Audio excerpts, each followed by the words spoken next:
See, in today's class, we will begin exercise 16E, which is the only exercise left. Now, you find that in this exercise, you'll find that all the sums are similar to what you have done in class 10. And अभी तक जितना भी हम लोगों ने किया है, इसके अलावा और कुछ भी इसमें नया चीज़ नहीं है. बट हाँ, बिकॉज ये इसमें एक चीज़ है concurrent lines, show that the lines are concurrent. ये जो टॉपिक है ये एक एक्स्ट्रा नया है यहाँ पे. अदरवाइज बाकी सारा टॉपिक जो है क्लास 10 का और 11 में अभी तक जोड़ रखी है वो है. बट फिर भी हम लोग कुछ सम्स कर लेते हैं यहाँ पे, जैसे कि some number. Everyone mark the questions which we'll be doing in the class and we'll finish today only in this class. So the questions which you all have to do from exercise 16E, the questions are number 2, question number 3, then we have number 6. Number 6 हो जाएगा क्योंकि पहले ही किया था. Then we have question number 7 and 8, and finally we will do sum number 12. So these are the sums we have to do from this exercise. And everyone mark the question to be करना ही नहीं है. And that is question number 30, 1 3 30. 30 number sum करना नहीं है, ठीक है. Everyone make sure that question number 13 करना नहीं है. Okay. So अभी हम लोग start कर रहे हैं sum number 2 से. देखो question number 2 में हम लोग को एक triangle के एरिया निकालना है whose sides are given by. So we have a triangle. Let's take ABC.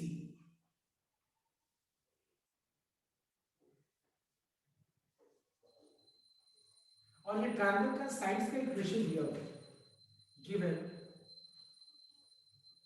3 sides का इक्वेशन दिया हुआ है. तो मान लो पहला वाला जो इक्वेशन है वो ए बी का है. That is up to you, like तुम किसको क्या लेना चाहते हो. पहला वाला इक्वेशन को मैंने ए बी ले लिया.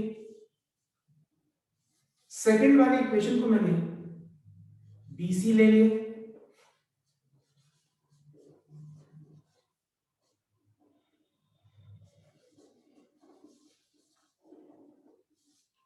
और थर्ड वाले इक्वेशन को मैंने ए सी ले लिया.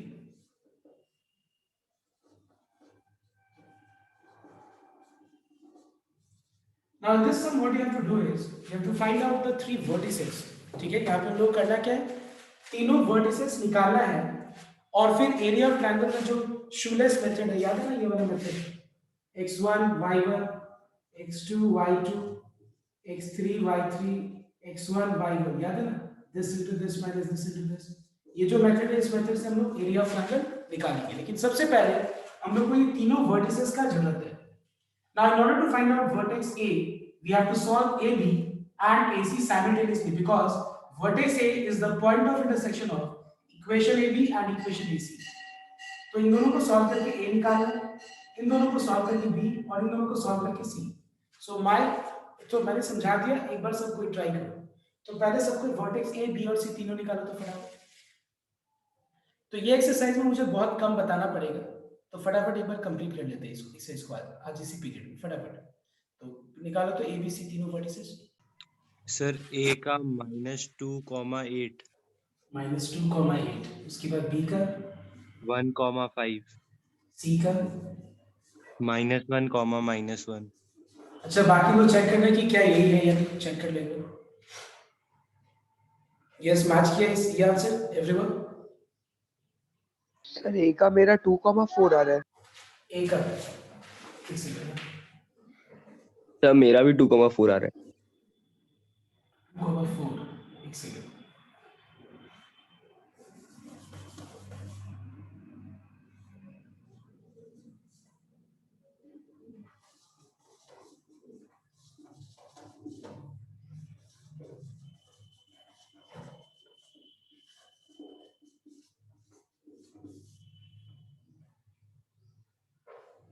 हम्म, 2,4 आ रहा है ए का वैल्यू. तो ए का वैल्यू 2,4 आ रहा है. बट एक चीज ये भी है कि ये वैल्यू भी सेटिस्फाई कर रहा है, ये वैल्यू भी मुझे पुट कर रहा है. एक सेकंड में इसमें पुट करके चेक करता हूं. हाँ रॉन्ग है, 2,4 होगा, ठीक है 2,4 होगा, चेक कर लो ठीक से, कुछ मिस्टेक हो सकता है। अच्छा बी चेक करो तो एक बार, बी राइट है, यस सर वो वन सर कॉमा मेरा फाइव नहीं होगा, 5,1 5, है। 1। 5,1, अच्छा सर 5, कोई बात नहीं, हो सकता है ऐसा मिस्टेक। 5,1 उसके बाद सी क्या है बताओ तो।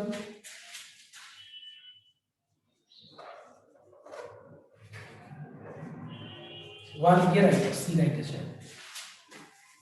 Now using these three vertices we'll find out the area of triangle, okay?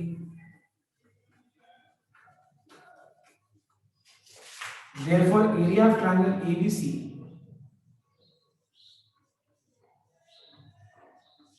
it is half into, listen here everyone, half into उसके बाद मॉड्यूलस के अंदर, ठीक है मॉड्यूलस के अंदर क्या है, मॉड्यूलस का मतलब पता है ना, कोई भी अगर साइन नेगेटिव होगा उसको पॉजिटिव बना देगा, ठीक है। तो हम क्या करेंगे, इसको रफ में पहला वर्टेक्स को ऐसे लिख देंगे 2 4 5 1 -1 -1, जहां से उन्होंने शुरुआत किया वापस से उसको रिपीट कर। देखो इसका वैल्यू कैसे निकालना है, 2 1 जा 2 ब्रैकेट में, ठीक है माइनस 4 5 जा 20 plus 5 into -1 is -5 minus -1 into 1 is -1, तो ये माइनस माइनस प्लस हो जाएगा, plus -1 into 4 is -4 minus 2 into -1 is -2, तो ये माइनस माइनस प्लस हो जाएगा। So we find that area is equal to half times -18 -4 -2 which is -24 का modulus which is half into 24, that is 12. So answer is 12 square units. Is this clear everyone? एक बार इसको फटाफट देख लेना तुम लोग, वेरीफाई कर दो, मैं टाइप कर रहा हूं। So note down question number 3 क्या होगा देखिए। You have a triangle whose angular points in 3 vertices are given.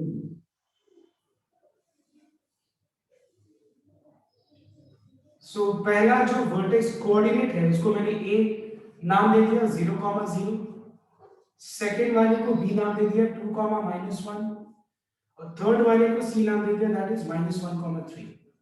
अब हम लोग को निकालना है orthocentre. What is orthocentre? In a triangle you know how to find out altitude. सबसे पहला चीज बताओ तुम लोग, ऑल्टीट्यूड निकालने आता है, कैसे निकालना आता है?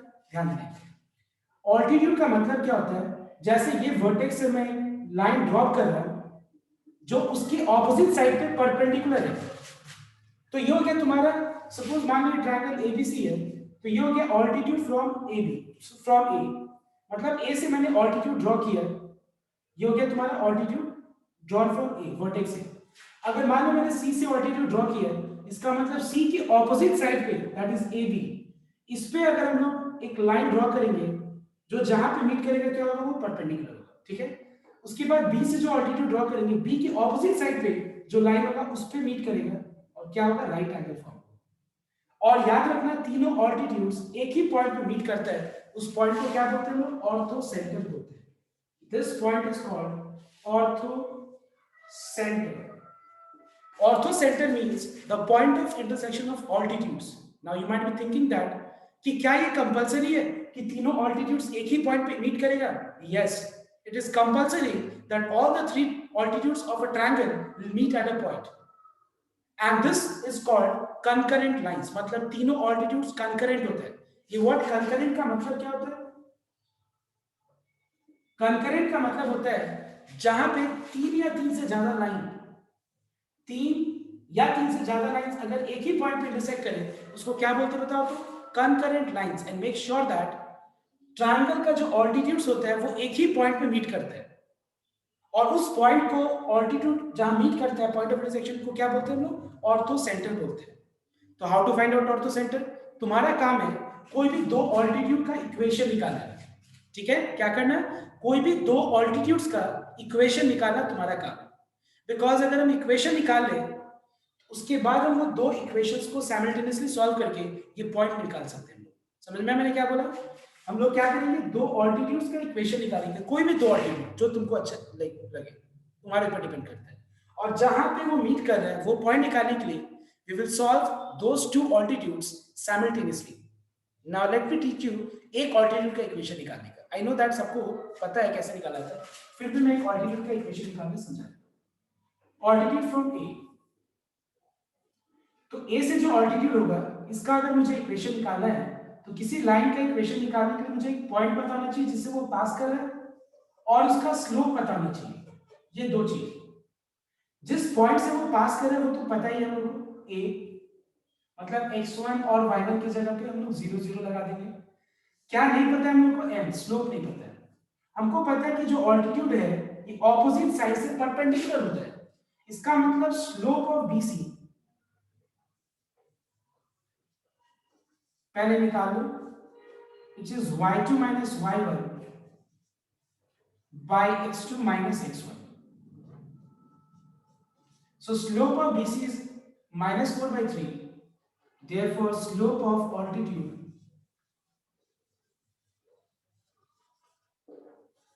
from A to BC will be how much? Just the reciprocal and then change the sign, because you know that when two lines are perpendicular to each other, product of the slopes is equal to -1. तो हम लोगों ने A से जो altitude draw किया BC पे, उसका मैंने स्लोप निकाल लिया ये।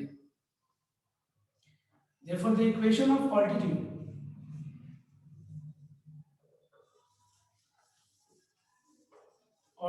from A to BC is given by y minus y1 equals to n, that is 3 by 4 x minus x1. इसको सिंप्लीफाई कर देंगे, so we have 3x minus 4y equals to 0. ये हो गया एक ऑल्टीट्यूड का इक्वेशन। सिमिलरली तुम्हारे ऊपर डिपेंड करता है, तुम C से AB पे ऑल्टीट्यूड जो है उसका इक्वेशन निकालो, या B से AC पे जो ऑल्टीट्यूड है उसका इक्वेशन निकालो, मतलब कोई भी दो चाहिए, और जो दो आएगा उसको सॉल्व कर लो साइमल्टेनियसली। जैसे एक आ गया, ये एक और निकाल लो और सॉल्व करके you get the point of intersection of altitudes, जिसको क्या बोलते हैं हम लोग? ऑर्थो सेंटर बोलते हैं। तो तुम्हारा काम है इसको कंप्लीट करना, जल्दी से कंप्लीट करो। एवरीवन मेक श्योर दैट सबको एक ही काम करो, एक ही निकालो। सी से जो ऑल्टीट्यूड है एबी पे वो निकालो, ठीक है? जो हम लोग को इजी रहेगा आंसर वेरीफाई करना, मतलब आंसर वेरीफाई करना मतलब इक्वेशन कौन सा है वो समझाना मेरे लिए आसान होगा। तो एक बार कर दो सब। So everyone tell me, any one of you can tell me what is the equation of altitude drawn from C to AB. Can you tell me what is the equation of altitude? Yes, what is the equation of altitude drawn from C to AB? 2x minus y plus 5 equals to 0. 2x minus y plus 5 equals to equals 0. to 0. So this is the equation of altitude from C to AB. Okay? अब क्या करेगा तुम लोग? ये दोनों equations को simultaneously solve कर लेंगे। तो बता सकते हो तुम लोग सॉल्व करके क्या आ रहा है एक्स और वाई का वैल्यू? मुझे ऑर्थो सेंटर निकालना है। चलो जल्दी करो तो सॉल्व करके इनको क्या आता है आंसर।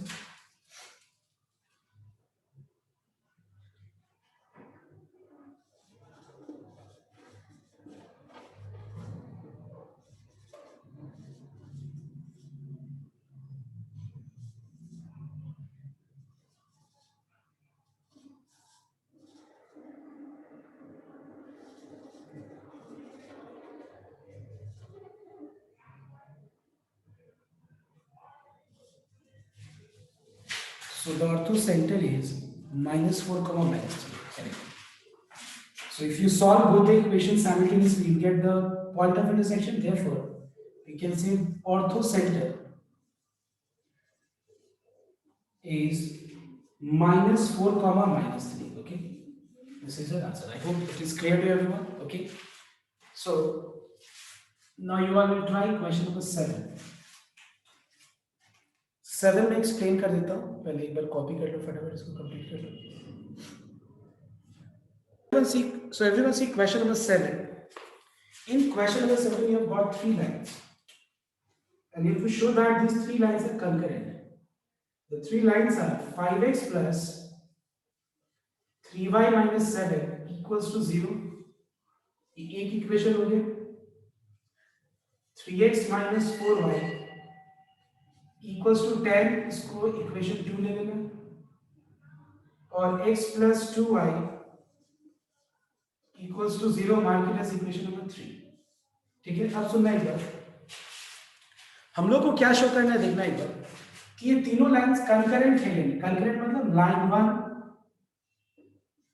लाइन 2 और लाइन 3 क्या एक ही पॉइंट से पास कर रहे हैं कि नहीं, मतलब तीनों लाइंस का एक ही पॉइंट ऑफ इंटरसेक्शन है या नहीं. तो क्या करना, सुनना है. पहला दो इक्वेशन को सॉल्व करके साइमल्टेनियसली और पॉइंट ऑफ इंटरसेक्शन निकालें. नाउ एज यू सेड, जैसे श्रेय ने बोला कि 1 2 2 3 को सॉल्व करके अगर सेम पॉइंट ऑफ इंटरसेक्शन आए तो करेक्ट, मतलब दे आर कंकरेंट. लेकिन ये थोड़ा सा लंबा हो जाए. हम लोग क्या करेंगे, 1 2 को सॉल्व करेंगे और 2 3 को सॉल्व करेंगे. ठीक है ना, आई एम सॉरी, 1 2 को सॉल्व करके जो पॉइंट ऑफ इंटरसेक्शन आएगा उसको तीसरा इक्वेशन में सब्स्टिट्यूट कर देंगे x और y की जगह. अगर तीसरा इक्वेशन को सेटिस्फाई कर दिया, इसका मतलब तीनों लाइंस एक ही पॉइंट ऑफ इंटरसेक्शन से पास करें, एक ही पॉइंट से पास करें. Hence the lines are concurrent. Have you understood everyone? क्या बोला मैंने? Right everyone? क्या करने के लिए बोला मैंने, समझ में आया? तो पहला दो को सॉल्व करके साइमल्टेनियसली x और y का जो वैल्यू मिलेगा उसको तीसरा इक्वेशन में x और y की जगह पुट कर देना. अगर ये इक्वल टू 0 आ गया, इसका मतलब कि इन दोनों का पॉइंट ऑफ इंटरसेक्शन इस लाइन पे भी लाई कर रहा है. इसका मतलब तीनों लाइंस कंकरेंट है, means they pass through the same point. इस तीनों लाइंस का पॉइंट ऑफ इंटरसेक्शन एक ही है. I hope you understood everyone. एक बार इसको कंप्लीट करो फटाफट सबको. It's not compulsory that you have to solve first and 2 only, second only. तुम इसको सॉल्व करेगा तो इसमें पुट करना, इसको सॉल्व करके x और y निकालोगे तो पहले वाले में पुट करना, बस यही करना. So can you tell me what is the point of intersection you obtain after solving 1 into anyone? 2 comma minus 1. 2 comma minus 1 है, दोनों को सॉल्व करके. ठीक है, अब इसको तीसरा वाले में पुट कर देना, x की जगह पे 2 और y की जगह पे -1. देखो सॉल्व करके क्या आ रहा है, 0 आ रहा है. इसका मतलब जो थ्री लाइंस से कम करेंगे. Clear and straight. Now see question number 7 के बाद 8 number. So everyone see question number 8. For what value of m are the three lines concurrent. यहाँ पे हमको क्या करना था, इसमें कंकरेंट प्रूव करना था, और यहाँ पे कंकरेंट है तो m का वैल्यू क्या होगा वो ये निकालना है. सो anyone who can tell me इसमें कैसे m का वैल्यू मिलेगा? yes sir first two lines को साइमल्टेनियसली सॉल्व करके पॉइंट निकाल के फिर उसमें सब्स्टिट्यूट कर सकते हैं. Very good, correct, right. Complete कर दिया सबको, बिकॉज़ काफी सिंपल है ये सब. यू गॉट थ्री लाइंस और यहाँ पे हम लोग को m का वैल्यू निकालना है.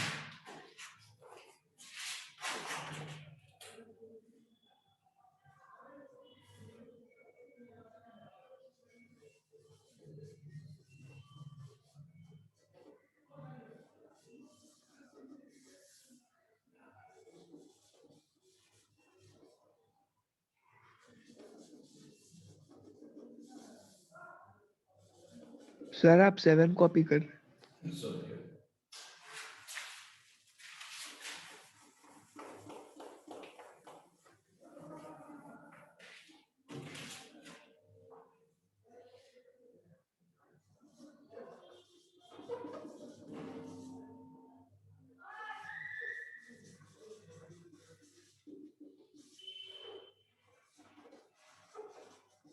So these three lines are concurrent. So what is the value of इन लोग को यहाँ पे m का वैल्यू निकालना है.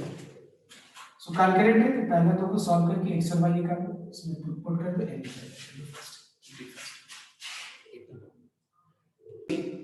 I'll just solve this one. Okay? So I'm solving 1 into first. Okay? Solving 1 into, we get 2x plus 2 equals to x plus 1, that is x equal to -1. अब x का value -1 substitute कर देना, या तो 1 या फिर 2 में किसी एक में. y का वैल्यू 0 मिल गया. मतलब the point of intersection of these two lines, they intersect each other at -1, 0. As they are concurrent, So let us substitute this point. I'm not writing statement, okay? Let us substitute this point in the third equation. मतलब जहां पे y है वहां पे 0, जहां पे x है वहां पे -1. तो यहां से l का वैल्यू क्या आ जाएगा? 3 आ जाएगा. Okay. Now we have one more question there, that is number 12.